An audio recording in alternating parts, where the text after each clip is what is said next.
If you've ever tried to quit an addiction or start a new good habit, you know that the absolute most tempting place to give up is in a social setting with your friends, with your family members, with other people around you. And to be honest, this was something that I personally used to struggle with a lot. I would find myself constantly being tempted at social gatherings, and I would end up giving up on the promises that I had made to myself. But today, I'm going to share with you the exact 3 steps that I have used to completely addiction proof my entire social life. Literally, anytime I go to a social event, these simple 3 steps have allowed me to resist temptation every single time. Now, step 1 seems a little bit counterintuitive, but it's actually to tell everyone. I see a lot of people online recommending that you go ghost mode and move in silence and try to do self improvement while hiding it from everyone else. And personally, I think that's a terrible strategy for 2 main reasons. Number one, there creates a lot of social confusion because let's say you start a new diet and you're at a social interaction, right? Maybe you're trying to lose weight or something like that. And suddenly people are offering you donuts, cookies, snacks, sweets, whatever, stuff that you can't eat on this diet. At that point, they don't know what you're trying to do. They don't know what your intentions are. And so you can't just expect them not to offer you these things. And that just adds an extra level of friction because you have to refuse. You have to say, oh, no, thank you. That extra level of friction does not need to be there. If you would just simply tell people up front, oh no, sorry, I'm on a diet, then they remember that from then on out. It's not like you obviously keep having to, oh sorry, I can't have it this time, or oh sorry, maybe later, I'm not hungry, I just ate, and you just have to keep doing that over and over. Don't try to make social excuses every time. Just be completely open and honest with exactly what you're doing. That way, no one's going to even try to get in the way of this. If you've told your friends that you've quit video games, guess what? They're not going to ask you to play. And then there's no more temptation. The reason why you keep getting stuck in temptation is simply because your friends keep offering you to do it. If you told them you don't want to do it, they would support you and you wouldn't have to even feel tempted to do it in the first place. Now, the second thing is that you can really easily make a lot of friends just by doing this, right? If you are quite open and honest in exactly what you want to do with your life. I want to do this, I can't eat this, I avoided this bad habit and I'm starting this good one. And you're doing all this stuff and you make it open to everyone. Guess what? The people who are like you, they will see that. If you try to hide and be in silence, everyone else is just going to see you like a normal person. And then you start to wonder, well, oh, why can't I find any friends on self-improvement? You can. It's just that you're hiding yourself away so no one thinks you're worth being friends with. Once you reveal your true self and once you go out and say, yep, I do this, I do this, I do this, and you're just open and honest with what you do and what you don't do, it's so much easier to find friends because the people who agree with you are going to be able to find you, right? It's like trying to it's sitting at home without making a Tinder profile and then just expecting people to show up at your house to date you, right? You have to go out and do some work to actually find people. You have to make yourself open and known to other people. You can't just sit at home and be like, oh, I wonder why I don't get any girls, right?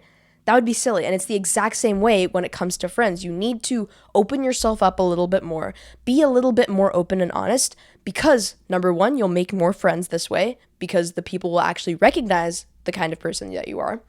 And number two, your current friends who are currently pulling you into temptation all the time will stop doing that because they know that you do not want to engage in that temptation. Earlier, they thought you were just fine and normal and maybe just acting a little bit weird, but they didn't know this was a genuine goal of yours. So when you tell them this, they're going to stop tempting you. And in fact, they're not only going to stop tempting you, but any time that you disprove yourself, that's an extra level of social friction that you've added for yourself. So let me explain, right? Let's say I tell my friend I'm not going to eat sugar. And we're going out and he says, okay, cool. So he doesn't offer me anything sugary, he normally might, but because he knows he doesn't. And then I'm feeling tempted to go buy, let's say, a nice Starbucks drink with sugar in it. Do you think I'm going to?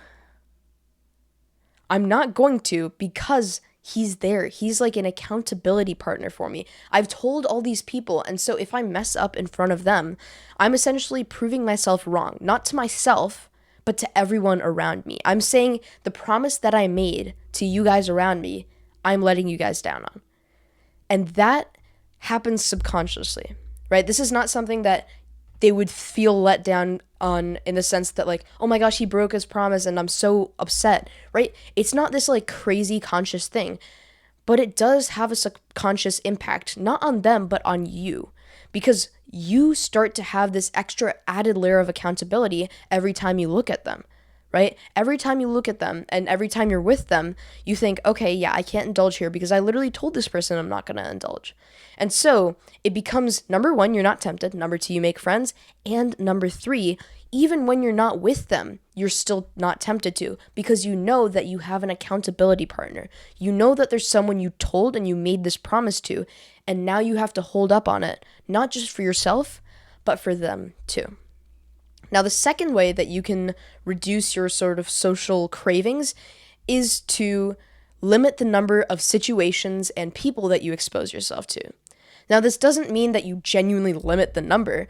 It more just means be more selective in these types of interactions that you're engaging in, right? So this would be, for example, cutting out friends who used to play video games with you.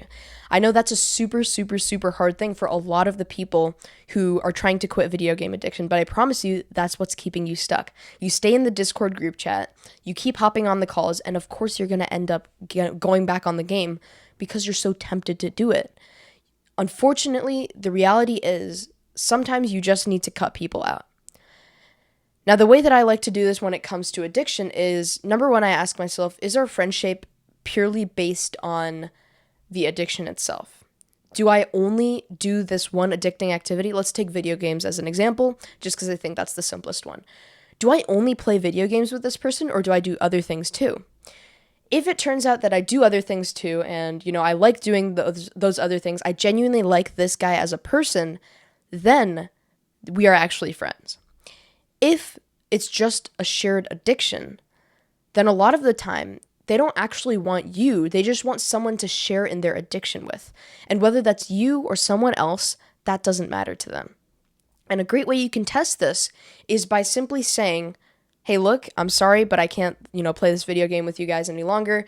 It's been a great time and I really had a lot of fun, but unfortunately I'm on a different path in life and I'd just like to move on with my life. Aside from video games. Something like that, right? A nice, respectful message, and you leave the group chat. Your real friend would be the person who then texts you separately, hey, dude, everything okay? Like, are you good? Can we still be friends? Can we still hang out? That's the guy who actually wants to be your friend because he still wants to hang out with you, even though the addiction isn't involved. Now, the people who just care about the addiction, they'll either, number one, ignore you completely, right? The moment that you leave, the moment that you stop sharing this addiction with them, they'll immediately just ignore you. They won't care about you anymore. They won't even come to talk to you and be like, hey, are we good? Are we still friends?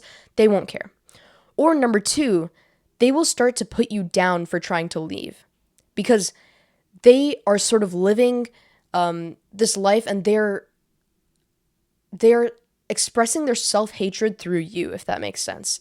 So they're sort of projecting their insecurities on you. They hate themselves. They hate their lives. They hate that they're addicted. And now they hate that you're trying to escape. It's like the analogy with crabs in a bucket. If you put like a bunch of crabs in a bucket, and one tries to climb out, the others will literally pull it back down and keep it in the bucket.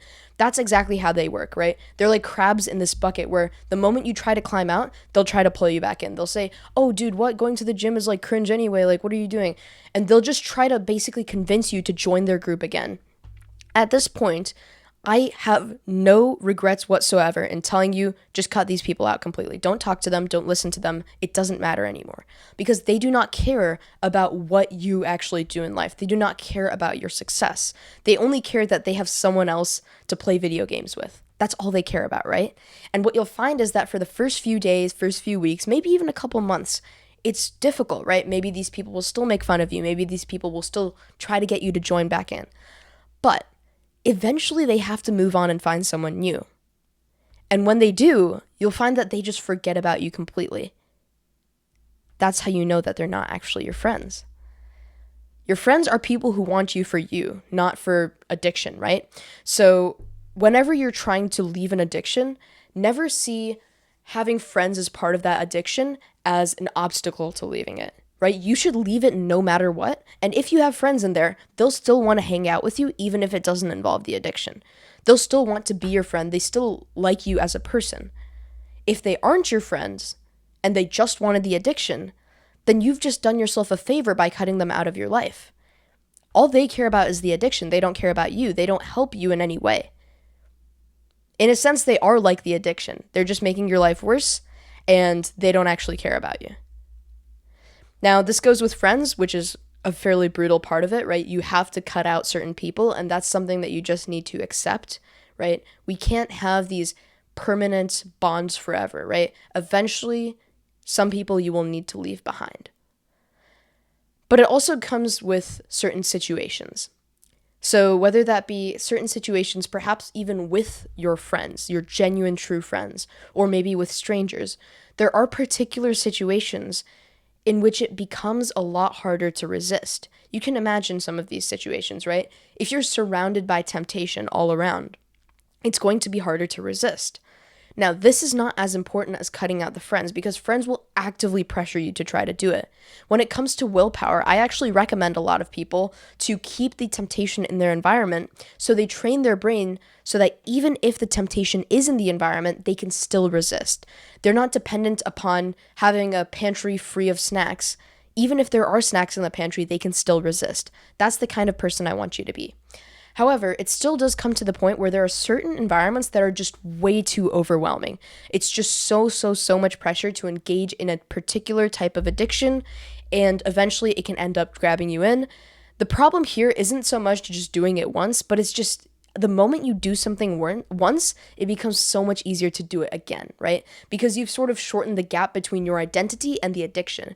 The longer you go without an addiction, the greater this gap becomes, and you start dissociating your own identity with that addiction. But if you re-engage with it, suddenly it starts to become more of a part of your identity again. And then you can see it's so much easier to fall back into the same habit. So you've done it not once, but over and over and over again. So that was the second tip, is to optimize your environment when it comes to social settings to make sure you're not crazy overwhelmed by temptation, and specifically to cut out certain friends or certain friendships if you feel like they keep pulling you back into addiction. Now, the third thing is to stop having so many social excuses. This is something that I personally also struggled a lot with. I used to find that when I was in a social situation, I would do anything to justify the addiction, right? For me, the biggest thing was just eating food, right? Overeating or eating specific like sugary sweet snacks and that kind of stuff. I found that was the biggest addiction or sort of temptation for me.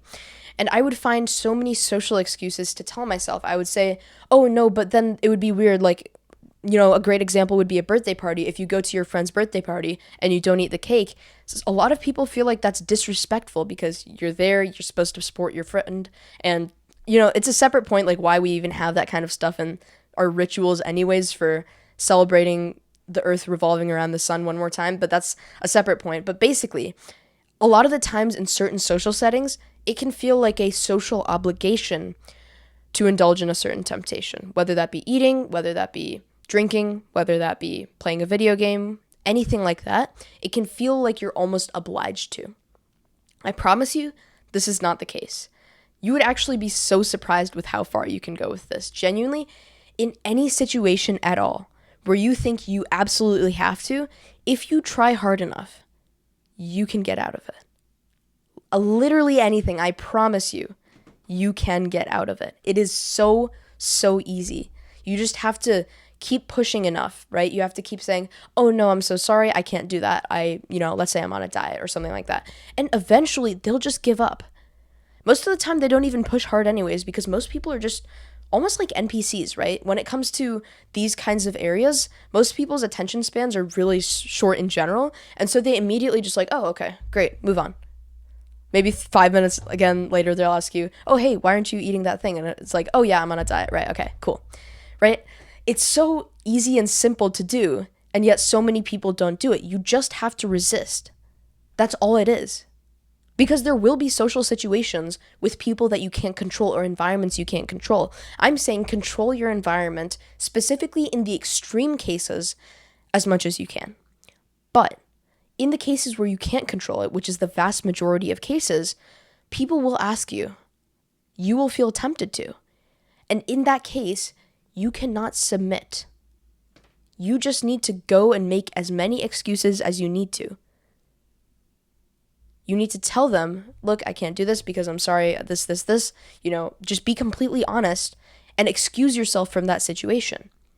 However, the excuses you shouldn't listen to are your own brain's excuses trying to convince you to indulge in this temptation. Oh, but it would be socially inappropriate. That's for the other person to decide, right? Whether it's socially inappropriate or not, if they eventually give up, you're good. Nothing is technically socially inappropriate, right? These are all just standards that we've made for ourselves. None of this is actually, written in the laws of the universe. We just kind of make these rules for ourselves, and then we convince ourselves that, yep, I'm supposed to do this because I'm really addicted and I just really want more sugar. You don't have to. You can just simply tell yourself, I know there's a lot of excuses here, right? I know there's this social obligation.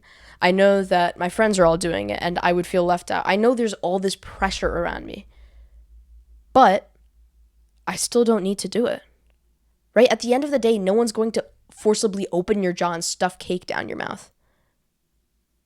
So you can still get out of the situation. It's a muscle almost that you have to train, right? And the more you do it, the easier and more instinctive it will become, right? Earlier you might be like overthinking, oh no, but like it's so hard and like, everyone's gonna see me as weird and I'm gonna be a social outcast. You'll get all these thoughts. The first time you do this, the first time you stop listening to these thoughts and you actually go and do the thing, you say, no, thank you, I'm okay. From there, it starts becoming exponentially easier to the point where it's literally just a reflex. It genuinely, like for me at this point and for many other people that I talk to, it's just become a reflex, right? You literally just hear it and you're like, oh, no, thank you, I'm good. Boom. That's all it took. And guess what? Most people don't even care that much anyways. You think everyone cares so much about this and they're going to be so offended when you say no. No, they're not. Okay? This social pressure that you feel is purely in your head. If you were to take a pen and paper and write this out, you would be like, what am I even scared of? This isn't even real. So stop making all these excuses in your head on trying to get yourself to indulge. Again, your hot system is taking over. You're so in this fight or flight panic mode, and so you're just trying to find any excuse to justify this. You don't need to be like that. If you would just give yourself some time, stand your ground and be like, no, thank you, I'm okay. You'll start to calm down. Your school system will start to engage and you'll be like, yeah, you're right. Like I didn't even need to eat this anyways. I didn't even need to indulge in this temptation anyways. It's like fine, right? If everyone else is like drinking at New Year's Eve, let's say you're an adult. If everyone else is drinking at New Year's Eve and you're not, so what? People might ask you a couple times, so what? Say no. And eventually you'll find that, you know what? I'm kind of happy I did that. And all of those things that I thought earlier about everyone's going to see me as weird and I won't be able to enjoy the true New Year's Eve experience, you'll find that those were just stupid excuses anyways, right? Your brain tries to convince you to indulge in the temptation when its hot system is activated. You feel so obliged to do this, and so you start making all of these excuses up to try to convince yourself to do it. But the moment you disengage a little bit, the moment you say no, and you give your brain the time to chill out, you'll realize I was just being irrational anyways, and I don't actually need to engage in this temptation. So, that being said, those were the 3 social tips that you can use to make your social life addiction-proof. Now, if you want more help, check out the top link in the description, and I will see you in the next one. Good luck on your mental health journey.